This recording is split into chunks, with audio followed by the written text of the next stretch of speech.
ज्यादातर लोगों के मन अभी ऐसे हैं कि वो इस जीवन की यादें भी संभाल नहीं पा रहे।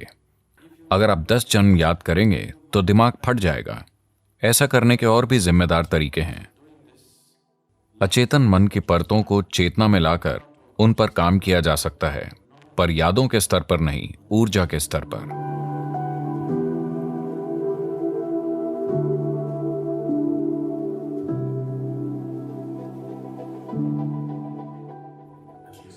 कम से कम वो थोड़े ईमानदार हो रहे हैं।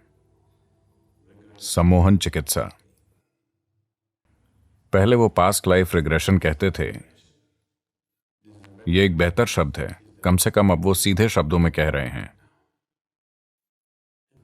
सम्मोहन करने का मूल अर्थ है कि ये सत्य तक पहुंचने की कोशिश नहीं है।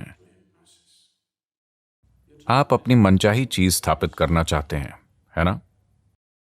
क्या सम्मोहन का यही आधार है?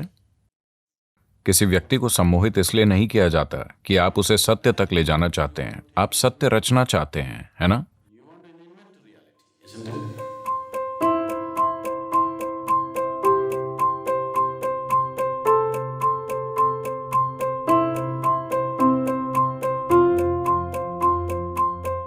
किसी को सत्य तक ले जाने के लिए जागरूकता जरूरी है, जो सम्मोहन का उल्टा है। अब वो हिप्नोथेरेपी कर रहे हैं, जो किसी सच्चाई का इजाद करके उनके हिसाब से आपको ठीक कर देगी। तो आपको एक समस्या है। आप इसे किसी दूसरी चीज से संतुलित करना चाहते हैं।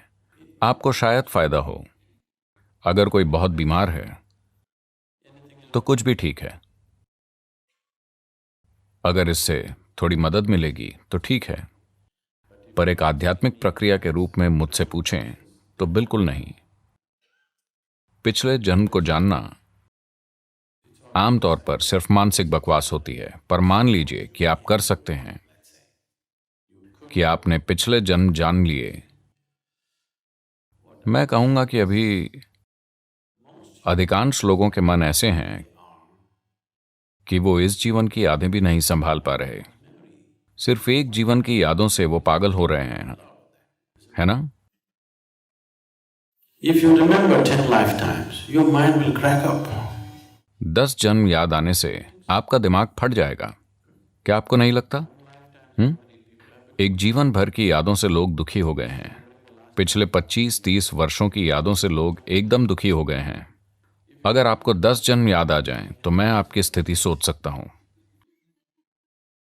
तो प्रकृति ने एक रुकावट डाली है, जो अच्छा है।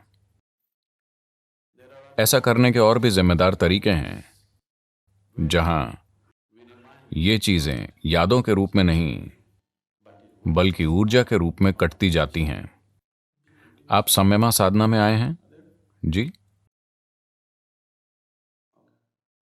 संयमा मूल रूप से यही है कि अचेतन मन की परतों को चेतना में लाकर उन पर काम किया जा सकता है, पर यादों के स्तर पर नहीं, ऊर्जा के स्तर पर। क्योंकि यादें आएंगी तो लोग बस टूट जाएंगे।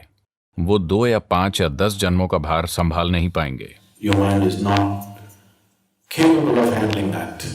आपका मन इतना भार नहीं संभाल सकता। यह आपको बिल्कुल तोड़कर आपका जीवन पूरी तरह से भ्रमित कर देगा। अगर आपको पिछले जन्म की चीजें याद हैं और सभी लोग जुड़े हैं, मान लीजिए आपके पड़ोस में आपके पड़ोसी का पति, या मान लें कि पड़ोसी का कुत्ता पिछले जन्म में आपका बच्चा था। मैं कल्पना कर सकता हूं। अभी आप में जैसी भावनाएं हैं, आप इसे संभाल नहीं पाएंगे। आप पागल हो जाएंगे। तो ये बिल्कुल गैर जिम्मेदाराना होगा। अगर कोई पिछले जन्म खोलने में सक्षम है तो ये गैर जिम्मेदाराना काम होगा। हम कुछ लोगों के लिए खास उद्देश्यों से बहुत नियंत्रित स्थिति में ऐसा करते हैं, पर बहुत कम। ऐसा रोज करना जरूरी नहीं है। संयमा ऐसा करने का एक अच्छा तरीका है, क्योंकि ये ऊर्जा के स्तर पर काम करता है। आपको कभी भी असल चीजें मानसिक स्तर पर याद नहीं आती। पर आपको साफ एहसास होता है कि कुछ कटता जा रहा है। ये आपके लिए अच्छा है, ये सफाई करता है, पर याद करना अच्छा नहीं है। पर सम्मोहन चिकित्सा निश्चित रूप से पिछले जन्मों में जाना नहीं है। यह सिर्फ एक आकर्षक नाम है। शायद रिग्रेशन कहने से रुचि आती है, जैसे ही आप इसे सम्मोहन कहते हैं। मुझे नहीं लगता कि पिछले जन्म याद आ सकते हैं। आज के अधिकांश रिग्रेशन प्रक्रियाएं विशुद्ध रूप से मानसिक जोड़तोड़ हैं। वो भीतर कुछ भी नहीं छूती हैं।